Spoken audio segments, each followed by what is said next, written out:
we will look at the clinical cause of lung neoplasms. Lung cancer is the most common cause of cancer-related death in Malaysia. The 5-year observed survival rate is only 9%. In general, adenocarcinoma and squamous cell carcinoma have a slightly better prognosis than the undifferentiated cancers of small cell carcinoma and large cell carcinoma, which are usually advanced by the time they are discovered.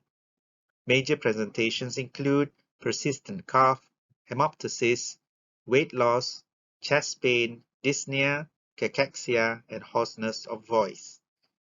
Symptoms of metastasis depends on the site: back pain in bone metastasis, headache, hemiparesis, cranial nerve damage, and seizures in brain metastasis. These are the local effects of a lung tumor. Tumor obstruction of the airway can cause pneumonia, abscess, and lobar collapse. Tumor spread to the pleura can cause pleural effusion. Hoarseness of voice may be due to recurrent laryngeal nerve invasion. Dysphagia can be caused by esophageal invasion. Diaphragm paralysis may be caused by phrenic nerve invasion, and rib destruction is caused by chest wall invasion. Superior vena cava syndrome can be caused by superior vena cava compression by the tumor. Horner syndrome can be caused by invasion to the sympathetic ganglia, and pericarditis and cardiac tamponade can be caused by pericardial involvement. Lung tumor is associated with emphysema, which is abnormal permanent enlargement of the air spaces distal to the terminal bronchioles. This is due to subtotal obstruction of the bronchus or terminal bronchioles, which can lead to emphysema by preventing air from being properly exhaled from the lungs. And this causes air to be trapped inside the alveoli, and that can lead to their destruction. Lung tumors can cause pleural effusion. Adenocarcinoma is the commonest lung cancer to cause malignant pleural effusion. Lung adenocarcinoma is usually located in the peripheral pulmonary zone, which is easily attached to the adjacent visceral pleural surface. Patients will present with pleuritic chest pain characterized by sudden sharp pain when inhaling and exhaling. When there is a bronchial obstruction due to the presence of the tumor, the normal clearing mechanism is impaired, and there will be pooling of secretions distal to the obstruction, and this can lead to infection, pneumonia, and lung abscess. Lung tumors are also associated with bronchiectasis, which is permanent dilatation of bronchus and bronchioles due to chronic infection, similar to the picture that we saw in the previous slide. When there is a bronchial obstruction, the normal clearing mechanism is impaired, and there will be pooling of secretions distal to the obstruction. And this can lead to infection, inflammation, and healing by fibrosis, which can dilate the airway. Superior vena cava syndrome is a collection of clinical signs and symptoms resulting from either partial or complete obstruction of blood flow through the superior vena cava. The signs and symptoms may be swelling of the face, neck, and arms, shortness of breath, headache, distended veins in the upper chest and arms. Most cases are due to neoplastic process, such as the lung cancer. Pancoast tumor are apical lung cancers in superior pulmonary sulcus. It causes a group of clinical findings that include severe pain in the distribution of the ulnar nerve and Horner syndrome, which causes enophthalmos, ptosis, miosis, and anhidrosis on the same side of the lesion. It classically causes compression of the sympathetic ganglion that results in the Horner syndrome. Lung cancer can also cause paraneoplastic syndrome, which are symptom complex in cancer patients that cannot be explained by local or distant spread of the tumor or by production of hormone usually produced by the tissue from which the tumor arises. Hormones or hormone-like factors can be elaborated in lung cancers, such as antidiuretic hormone, which causes hyponatremia due to inappropriate ADH secretion, ACTH, which causes Cushing syndrome, parathyroid-like hormone, which causes hypercalcemia, serotonin and bradykinin, which causes carcinoid syndrome, and gonadotropins, which can cause gynecomastia. Lung cancers can also be associated with Lambert-Eaton myasthenic syndrome, which can present as muscle weakness due to autoantibodies directed to neuronal calcium channel. The autoantibodies reduce the calcium influx and inhibit acetylcholine. So it's usually associated with small cell lung carcinoma.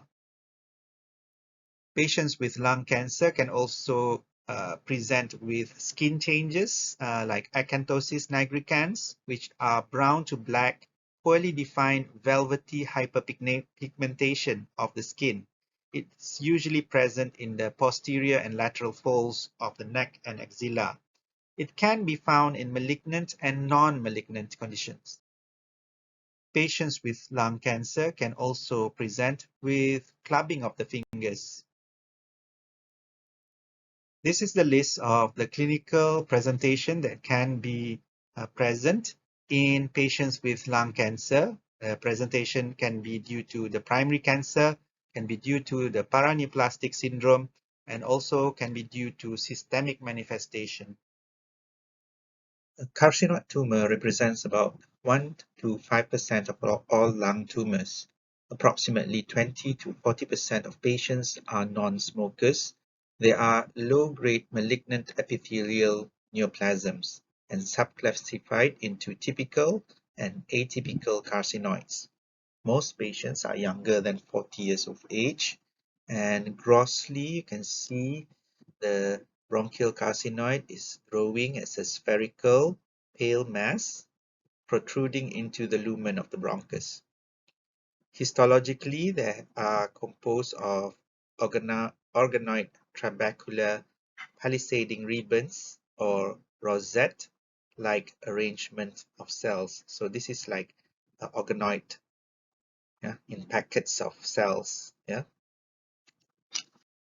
Because they grow as an intraluminal growth that can cause persistent cough, hemoptysis, impairment of drainage of respiratory passages with secondary infection that can lead to bronchiectasis, emphysema, and atelectasis.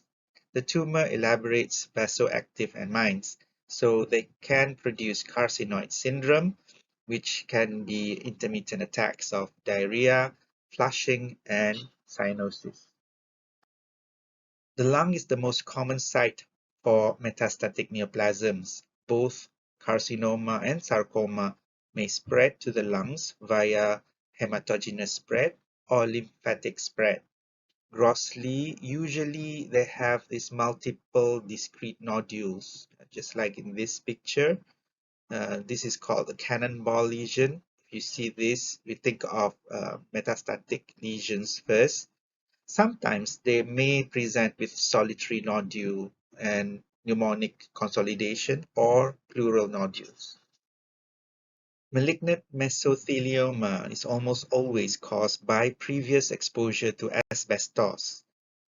This tumor developed from the mesothelium, which also lines the peritoneum and pericardium, so they may also arise within those cavities. Symptoms may not appear until 20 to 50 years after exposure to asbestos. The symptoms may be dyspnea, cough, and chest pain due to pleural effusion and parietal involvement. Malignant mesothelioma is a diffuse lesion arising from either the visceral or the parietal pleura. They spread widely in the pleural surface. They usually is associated with extensive pleural effusion and direct invasion of thoracic structures. The affected lung, just like this one, can be ensheathed by a thick layer of soft gelatinous grayish pink tumor tissue. It's covered with the malignant mesothelium. And the most common type is epithelioid type of mesothelioma. It looks like adenocarcinoma. So in this lecture, we have discussed the epidemiology and pathogenesis of lung tumors, list the precursor lesions of the lung tumors, classify lung cancer, describe the gross and histologic morphology of each major classification, explain the clinical features of lung cancer, and describe carcinoid tumor, mesothelioma, and metastatic cancer to the lung. Thank you.